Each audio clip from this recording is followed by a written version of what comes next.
আমার নাম সুপ্রিয়া, বয়স 18। ছোটবেলা থেকেই অভাবের সংসার, তাই বই খাতা ছেড়ে খুব ছোট বয়সেই বাসা বাড়িতে কাজ করতে শুরু করি। আমার মা এই বাড়িতেই কাজ করত, কিন্তু হঠাৎ একদিন অসুখে মারা গেলেন। তারপর থেকে আমি এখানে কাজ করি।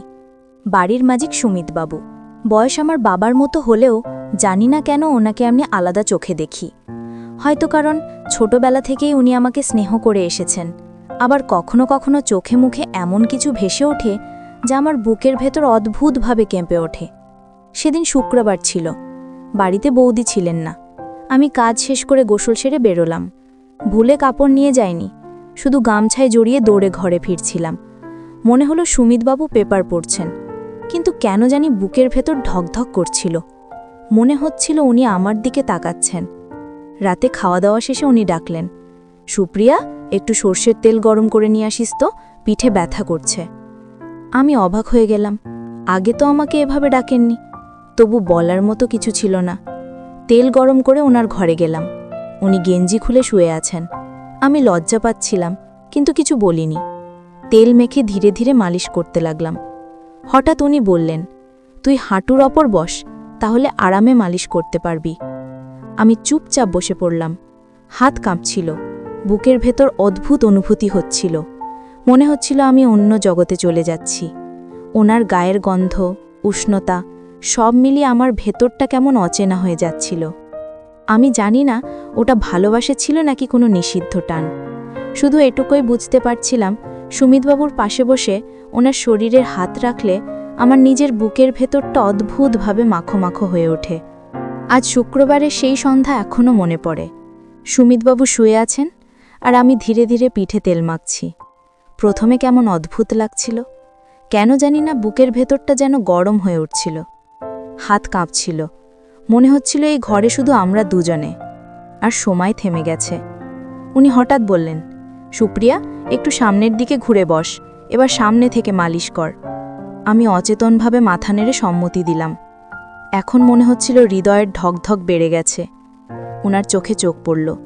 সেখানে কোনো রকম অহংকার বা ক্রোধ নেই, শুধু শান্ত স্নেহ আর অদ্ভুত উষ্ণতা। হাত ওনার বুকের দিকে গেলে হঠাৎ আমার ভেতরে অদ্ভুত এক মাধুর্য ঢুকে গেল। মনে হচ্ছিল শুধু স্পর্শই এখন আমাদের মধ্যে ভাষা, কোনো শব্দের দরকার নেই। আমি নিজেকে থামাতে পারছিলাম না। ওনার শ্বাস প্রশ্বাসও কেমন দ্রুত হয়ে উঠল। আমি হঠাৎ বুঝতে পারলাম, আমার টান, আমার উত্তেজনা, এই নিষিদ্ধ অনুভূতি সব একসাথে মিলছেন। মনে হচ্ছিল ওনার পাশে এই ছোট্ট স্পর্শটাই আমাকে এক অন্য জগতে নিয়ে যাচ্ছে। আমি চোখ বন্ধ করে ধীরে ধীরে হাত মেখে যাচ্ছিলাম। উনি হালকা হেসে বললেন, বেশি উত্তেজিত হলে ধীরে করিস। আমি হেসে শুধু বললাম, জি সুমিতবাবু, কিন্তু ভেতরে কেমন অদ্ভুত উত্তেজনা আর আবেগের ঢেউ বইছিল। মনে হচ্ছিল এই ঘর, এই সময়, এই অনুভূতিই আমাদের দুজনকে এক ধরনের গোপন বন্ধনে বেঁধে দিচ্ছে।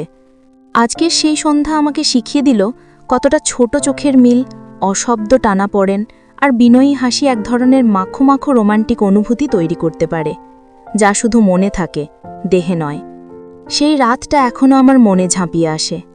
পিঠে তেল মেখে দেওয়ার পর উনি হঠাৎ ধীরে বললেন, সুপ্রিয়া, একটু পাশে বসো, কথা বলতে চাই। আমি কেঁপে কেঁপে ওনার দিকে তাকালাম। মনে হচ্ছিল ওনার চোখগুলো আমার ভেতরের সব অনুভূতি পড়ে ফেলেছে। আমি যেন কোনো অদ্ভুত রহস্যের সামনে দাঁড়িয়ে আছি। উনি হালকা হেসে বললেন, তুই অনেক দিন ধরে এখানে কাজ করছিস, দেখছি সব সময় যত্ন সহকারে কাজ করিস। সেটা আমি সত্যিই দেখছি, বুঝছিস? আমার বুকটা কেমন উষ্ণ হয়ে উঠল। এমন প্রশংসা আমি আগে কখনো পাইনি। গলায় কেমন অদ্ভুত করে শিহরণ আসছিল। আমি ধীরে ধীরে বললাম, জি, আমি চেষ্টা করি। আপনার খুশি ও সুখই আমার জন্য সবচেয়ে বড় প্রাপ্তি। সুমিতবাবু হালকা করে আমার হাতটা ধরে রাখলেন। মনে হচ্ছিল এই ছোট্ট হাতের স্পর্শ বুকের ভেতর অদ্ভুত উত্তেজনার ঢেউ তোলে। আমি চোখ নামিয়ে ফেললাম, কিন্তু ওনার দৃষ্টি যেন আমাকে আর কোথাও যেতে দিচ্ছিল না। সুপ্রিয়া, উনি আবার বললেন, কখনো কি মনে হয়েছে আমাদের মধ্যে কিছু স্পেশাল? আমি হঠাৎ লজ্জায় কেঁপে উঠলাম।